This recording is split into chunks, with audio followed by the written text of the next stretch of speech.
तो इस वीडियो में हम लोग मोललता और मोल प्रभाज का अध्ययन करेंगे।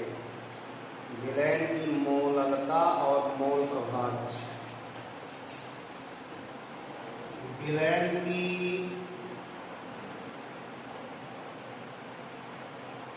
मोललता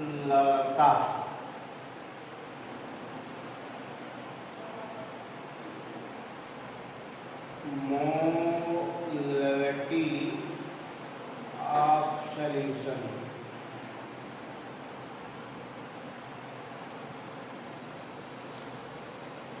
विलयन की मोललता का तात्पर्य है 1 किलोग्राम विलायक में विलीन विलीय पदार्थ के मोलों की संख्या।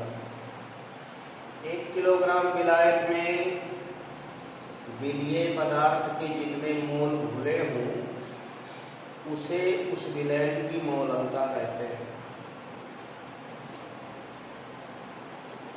1 किलोग्राम विलायक में विलीन विलीय पदार्थ के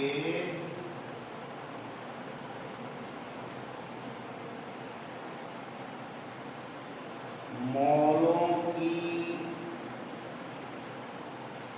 संख्या उस विलयन की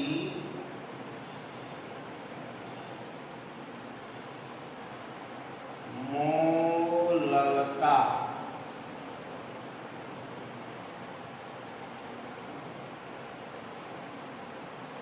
कहलाती है। तो मोललता का तात्पर्य मोल प्रति किलोग्राम विलायक है। 1 किलोग्राम विलायक में विलीय पदार्थ के जितने मोल घुले होते हैं उसे विलयन की मोललता कहते हैं। विलयन की मोललता बराबर विलीय पदार्थ के मोलों की संख्या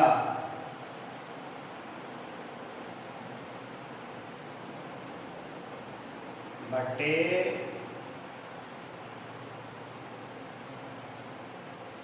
विलायक का द्रव्यमान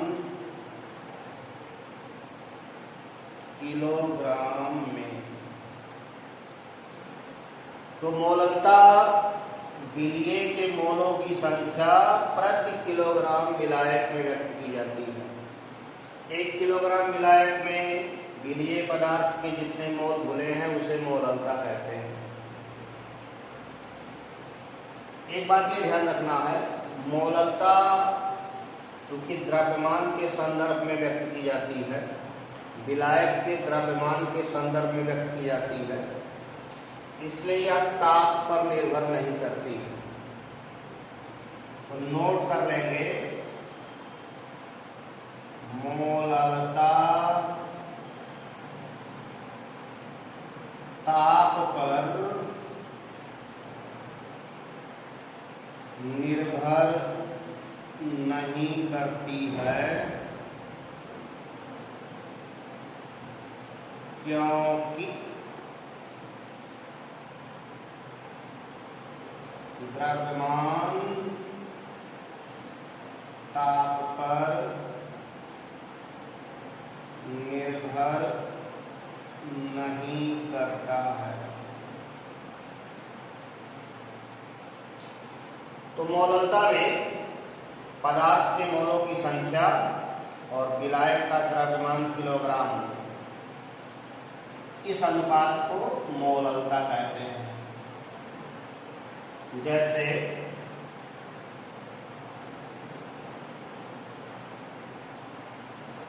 आंकिक प्रश्न है, एक लवण का अणुभार 30 है।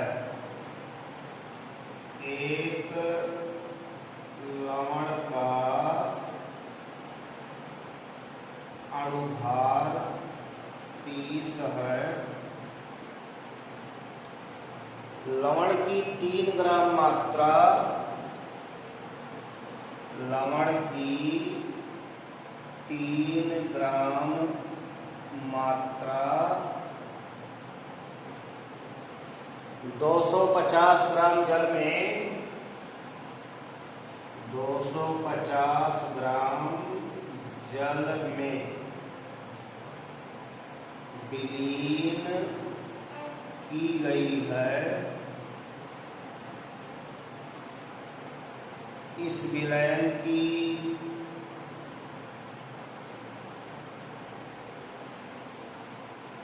मोललता ज्ञात कीजिए। एक कोई लवण है, साल्ट है, उसका अणुभार 30 है। उस लवण की 3 ग्राम मात्रा को 250 ग्राम जल में घोला गया है और इस विलयन की मोललता ज्ञात करनी है। जल यहाँ विलायक है, जल में लवण विलीन है,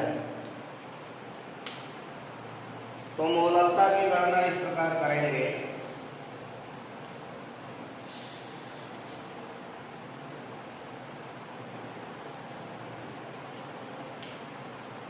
दिया है लवण का अणुभार बराबर 30, लवण की ग्राम मात्रा बराबर 3 ग्राम, विलायक का द्रव्यमान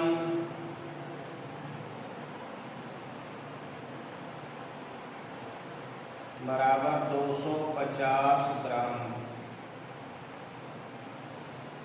अतः विलयन की मोललता बराबर, तो विलयन की मोललता बताने के लिए विलेय के मोल चाहिए, यानी लवण का मोल बनाया जाए और विलायक का द्रव्यमान किलोग्राम में करके भाग दे दिया जाए। तो लवण का ग्राम भार है 3 ग्राम और अणुभार 30 है। ग्राम भार को अणुभार से भाग देंगे तो मोल बनेगा और विलायक का द्रव्यमान किलोग्राम में, तो 1000 से ग्राम द्रव्यमान को भाग दे देंगे।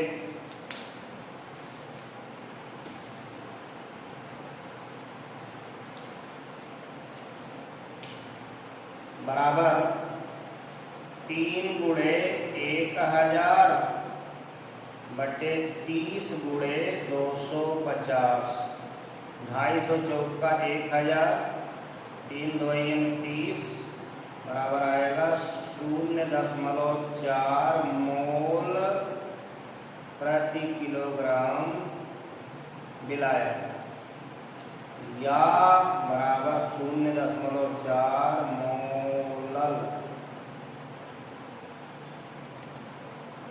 तो 0.4 मोल प्रति किलोग्राम विलायक या 0.4 मोलल विलयन का अर्थ है कि 1 किलोग्राम विलायक में विलय के 0.4 मोल घुले हैं।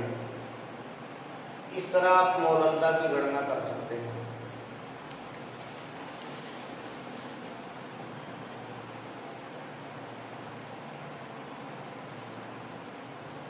अगला है मोल प्रभाज्य। मोल प्रभाज्य, मोल फ्रैक्शन।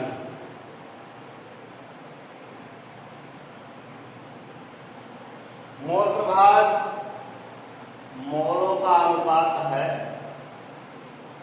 विलयन में किसी घटक का मोल प्रभाज्य उसके मोलों की संख्या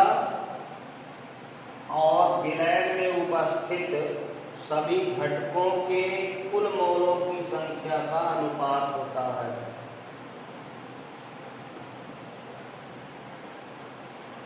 विलयन में किसी घटक का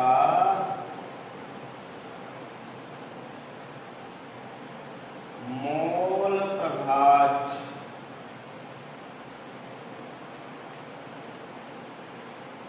उस घटक के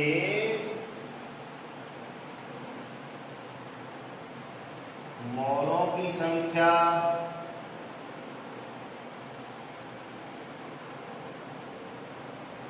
और विलयन में उपस्थित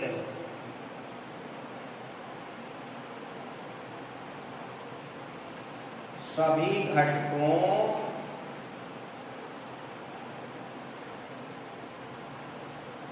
के कुल मोलों की संख्या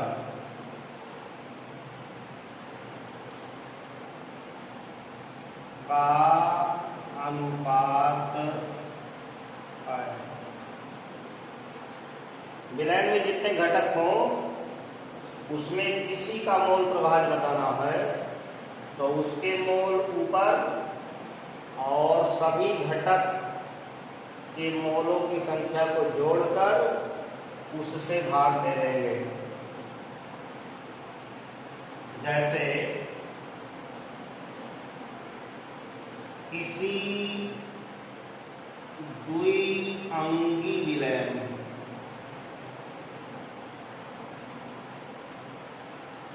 बाइनरी सॉल्यूशन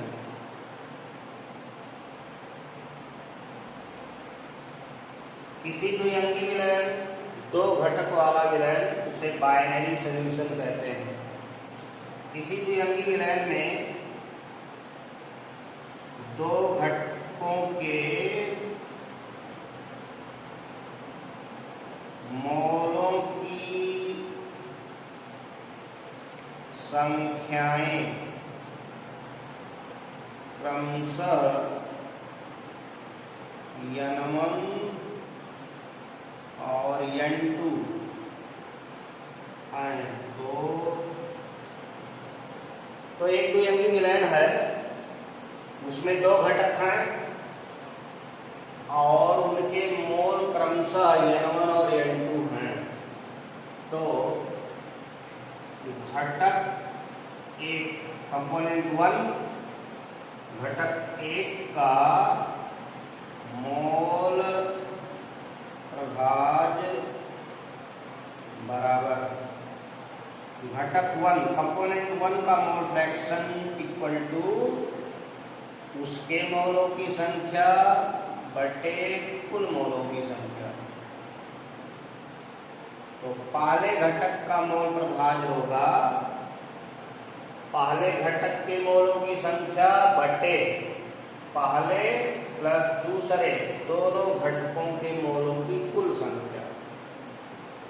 इसी प्रकार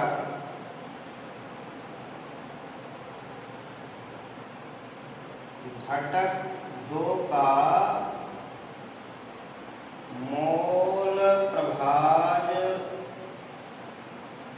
बराबर n2 बटे n1 प्लस n2। कंपोनेंट 2 का मोल फ्रैक्शन इक्वल होगा कंपोनेंट 2 के मोलों की संख्या बटे कंपोनेंट 1 प्लस 2 दोनों के कुल मोलों की संख्या। तो मोल प्रभाज एक अनुपात है।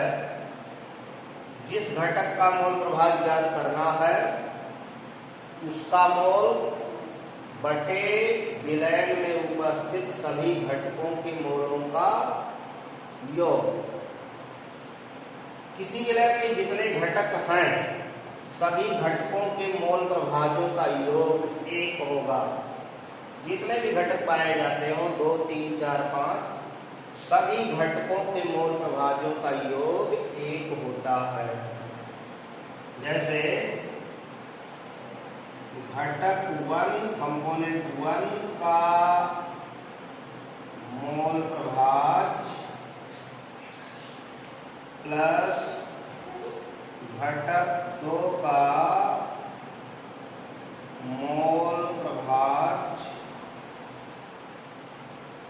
बराबर घटक 1 का मोल प्रभाज N1 बटे N1 प्लस N2, घटक 2 का मोल प्रभाज N2 बटे N1 प्लस N2।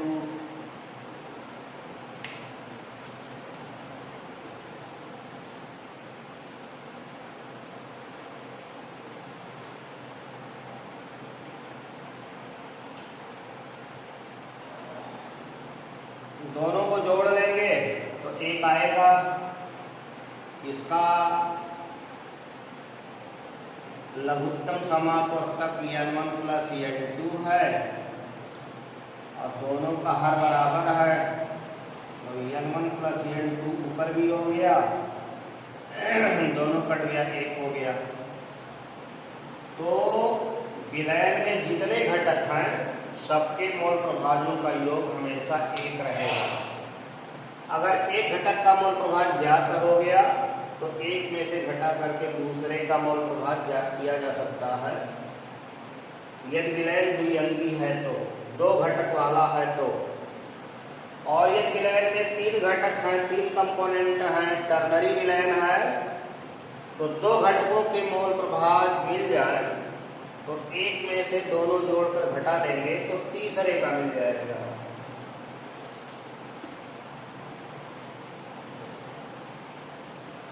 जैसे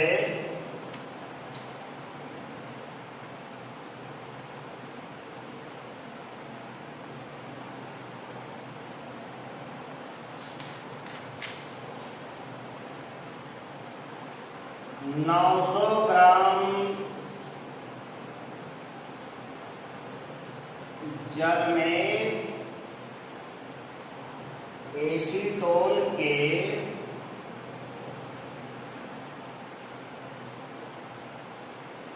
5.8 ग्राम घोले गए।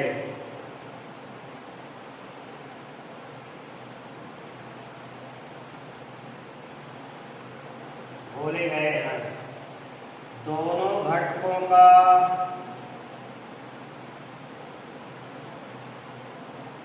मोल प्रभाज ज्ञात कीजिए। एक विलयन बनाया गया है जिसमें 900 ग्राम जल में एसीटोन के 5.8 ग्राम घोले गए हैं।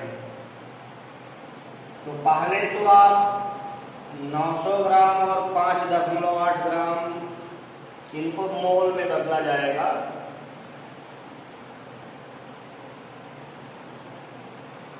जल का द्रव्यमान बराबर 900 ग्राम दिया है, जल का मोलर द्रव्यमान बराबर 18 ग्राम प्रति मोल। मोल बनाने के लिए ग्राम द्रव्यमान को मोलर द्रव्यमान से भाग देंगे तो जल के मोलों की संख्या बराबर 900 बटे 18, इसको कैंसिल कर देंगे, 18 पंचे 90, 50 मोल आएगा। इसी प्रकार एसीटोन के लिए एसीटोन का इसका फार्मूला है CH3COCH3। एसीटोन का द्रव्यमान बराबर 5.8 ग्राम दिया है। एसीटोन का मोलर द्रव्यमान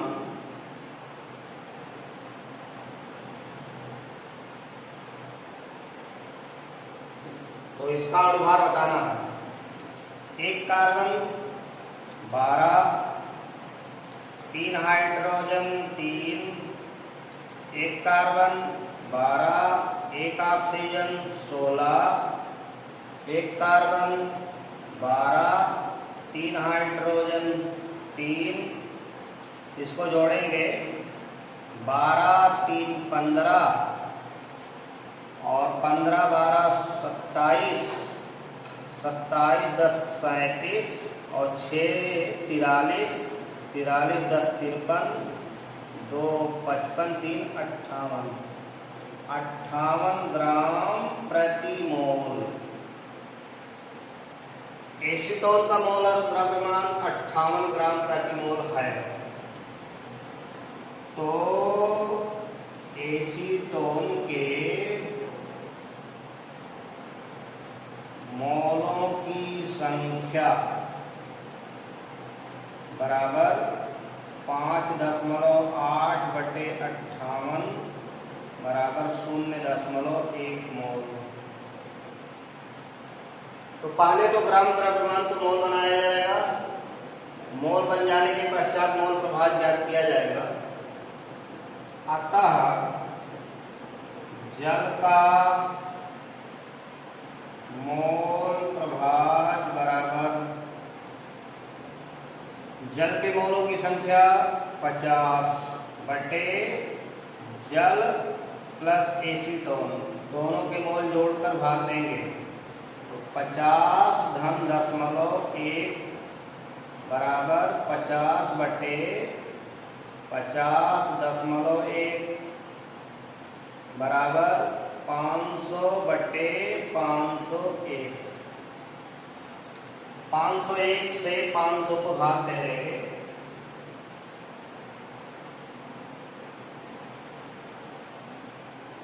नौ बार जाएगा,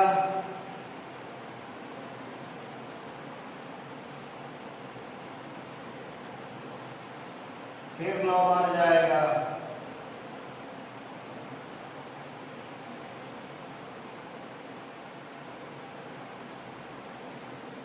फिर 8 बार। इस तरह जल का मोल प्रभाव आया 0.998। इसका मात्रक नहीं लिखा जाएगा क्योंकि यह अनुपात है।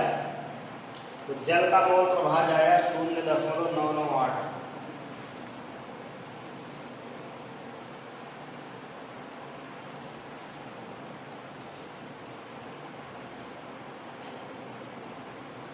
तो एसीटोन का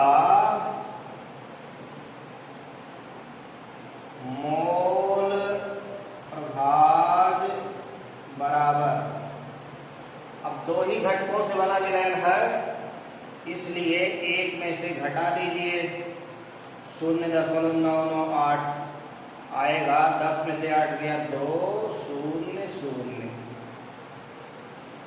ये 0.002 एसीटोन का मोल प्रभाव और ये 0.998 जल का मोल प्रभाव।